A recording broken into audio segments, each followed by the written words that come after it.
Dans notre équipe, nous travaillons sur la méiose, qui est un type de division cellulaire et qui fait l'objet de mon cours. Donc, il y a deux types de division cellulaire dans le règne animal globalement.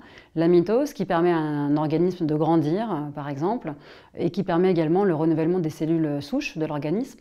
Et la méiose, qui permet la formation des gamètes sexuels mâles et femelles, que sont les ovocytes et les spermatozoïdes. Donc nous, au laboratoire, on s'intéresse plus particulièrement à la formation des ovocytes, donc les gamètes sexuelles femelles, qui, une fois qu'elles vont rencontrer les gamètes sexuelles mâles spermatozoïdes, vont permettre la formation d'un individu, donc un embryon, et donc sont à la base de la reproduction sexuée. Quelque chose de remarquable dans la formation des ovocytes, c'est que c'est un processus qui est très prône à des erreurs, notamment de séparation des chromosomes dans la cellule, et ce à un niveau basal.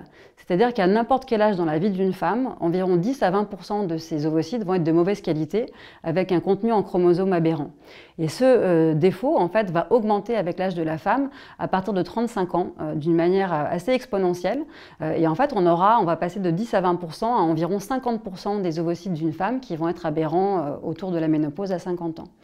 C'est un vrai problème de santé publique dans nos sociétés actuelles où les femmes s'investissent beaucoup dans leur travail et repoussent l'âge de leur première grossesse, ce qui fait qu'elles conçoivent en général dans cette fenêtre autour de 35 ans où on va avoir une augmentation des problèmes de séparation des chromosomes dans les ovocytes.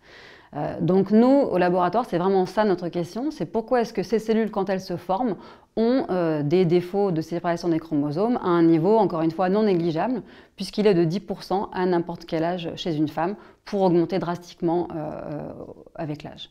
Donc il y a plusieurs raisons pour le fait qu'un ovocyte est de mauvaise qualité que nous étudions tout au laboratoire dans le but de comprendre comment se passe la formation de ces cellules, mais aussi peut-être dans un but plus appliqué à long terme pour améliorer justement la sélection de ces ovocytes dans des techniques de procréation médicalement assistée. Donc ces cellules en fait sont parmi les plus âgées du corps d'une femme avec ses neurones, puisque quand une femme naît, elle naît avec son stock d'ovocytes qui va décroître au fur et à mesure de son âge. Donc elle naît avec 2 millions de cellules pour finir à peu près avec une centaine d'ovocytes autour de la ménopause. Et on sait que quand des cellules vieillissent, certains de leurs composants vont s'abîmer également avec l'âge, ce qui peut expliquer cette dépendance de l'âge avec l'augmentation des erreurs dans ces cellules. Donc ça, ce n'est pas quelque chose qu'on étudie. Nous, on étudie vraiment la cause intrinsèque de pourquoi ces cellules ont des erreurs dès qu'elles sont formées. Et ça, c'est lié à plusieurs choses. Une des choses principales que nous étudions au laboratoire, c'est que ces cellules, en fait, manquent d'un composant essentiel dans la plupart des cellules de notre corps.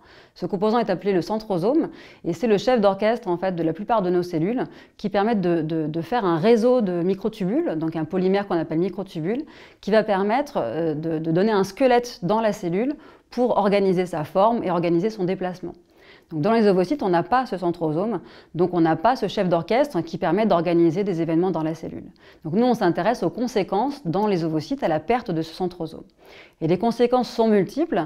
D'une part, le fuseau de division qui se forme grâce au centrosome et qui permet de séparer les chromosomes va se former d'une façon un peu différente dans les ovocytes et d'une façon en fait qui va être prône à des problèmes de balance de force au niveau des chromosomes qui va pouvoir induire des défauts lors de leur ségrégation.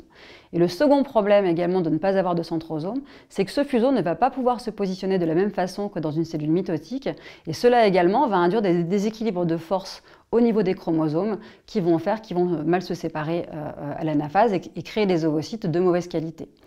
Et le troisième facteur en fait, qui va faire que ces cellules sont produites avec des erreurs de ségrégation des chromosomes, c'est que dans le corps, normalement, il y a des points de contrôle, un peu des gendarmes du corps, qui vont surveiller que tout se passe bien au niveau d'une division. Et ces gendarmes sont moins compétents dans les ovocytes, ils arrivent moins à repérer les erreurs, et donc ils arrivent à faire passer des cellules qui devraient s'arrêter dans leur division et à leur permettre de se diviser. Et là aussi, on va accumuler des erreurs de séparation des chromosomes.